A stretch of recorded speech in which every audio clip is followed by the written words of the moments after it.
Hi Oilers fans, welcome to This Week in Oilers History. And in the NHL, it is trade deadline week, so it is inevitable that we've got to take a look at some trades, right? And I was thinking, let's choose a period, and I'm choosing from 2020 until now. What have been our most impactful trades that have happened in the turn of the decade? I've got about 5 trades here to take a look at, but the big thing with trade deadlines, right, is we're looking for players that are going to be impact players to go into the playoffs, especially from 2020 until this year. These are the prime years of Connor McDavid and Leon Draisaitl, Evan Bouchard, but most importantly, the big two.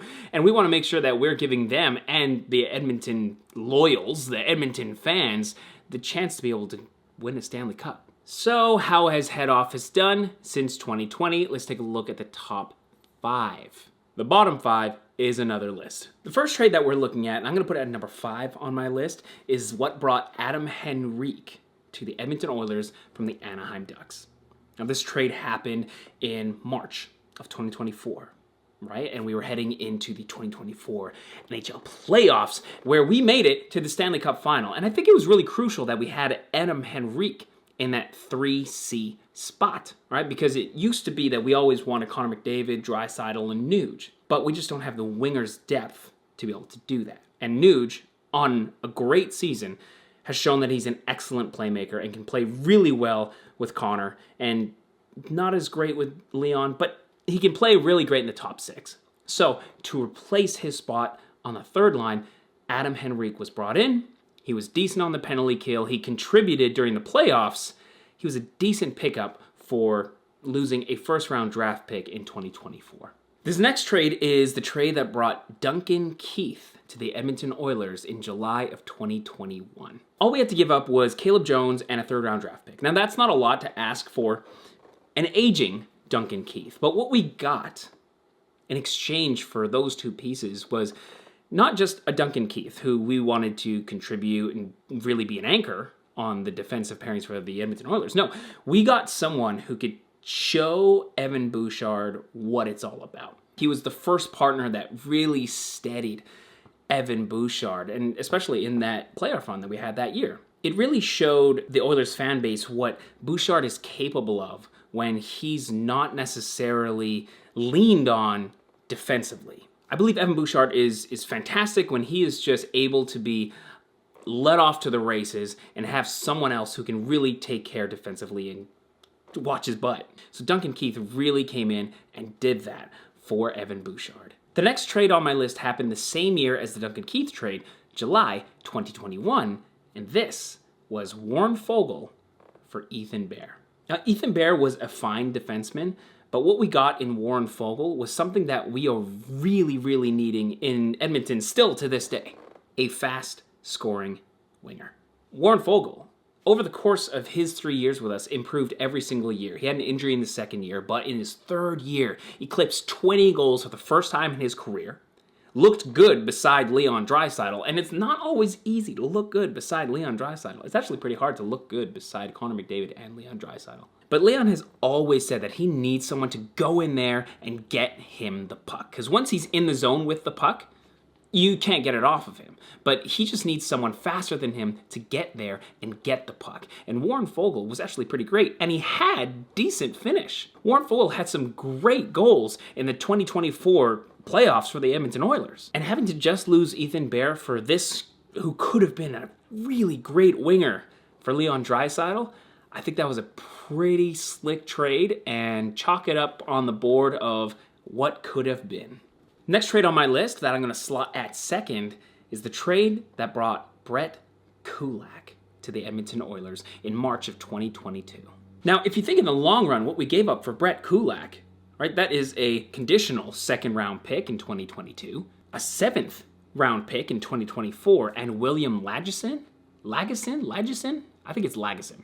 We got a steady player that is reliable on our blue line that has stayed the longest out of anyone on this trade list that I have for us. Brett Kulak is a solid, reliable third, even second pairing defenseman, as showed when Darnell Nurse was out this year. Brett Kulak is having an excellent season this year. He's got 7 goals on the year, and how is it like not possible to have 7 goals when you have Connor McDavid and Draisaitl on the team? But Kulak's shots are honestly like far-seeing shots. He just whips it from wherever, and it seems to go in. But besides the shot, what I actually really like about Kulak is his ability to transport the puck with the puck on his stick. A lot of importance is put onto zone exits, right, by defensemen. That's what Nurse and Bouchard especially are like really great at. But what I see from Kulak, and do not take it as I am saying he is like Cale Makar or Quinn Hughes, but Kulak is confident with the puck on his stick. He is someone who I see skates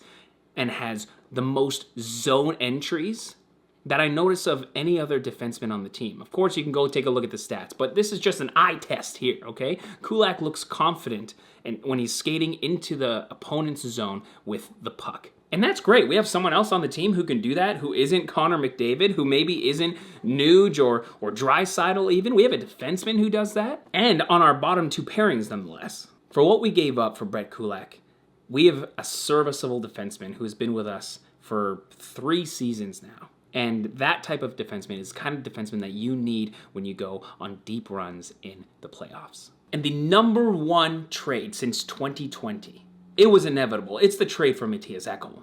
In February of 2023, Edmonton acquired Mattias Ekholm for Tyson Barrie, Reed Schaefer, a 2023 first-round draft pick, and a 2024 4th-round draft pick. This absolute banger of a trade is exactly what the Oilers needed. It is not every day that you can find a top 2 defenseman that is just willing to, be traded by some other team. Nashville, it seems, does it all the time, though.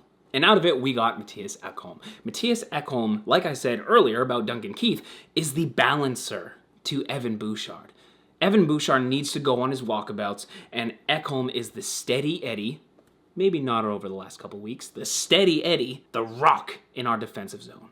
But he's not just defensive either, right? He actually set a career high in goals just last year with 11. He's set to do it again this year. He has 8 already. Overall, Mattias Ekholm is the best defenseman that we have had since Chris Pronger. Without Mattias Ekholm, we are nowhere near where we are in the standings. Yes, we have Connor McDavid. Yes, we have Leon Draisaitl. But as it shows, if we don't play a defensive game, if we don't have these defensive stalwarts to help our offense flow, we're going to crater. Mattias Ekholm is what makes this defense hum.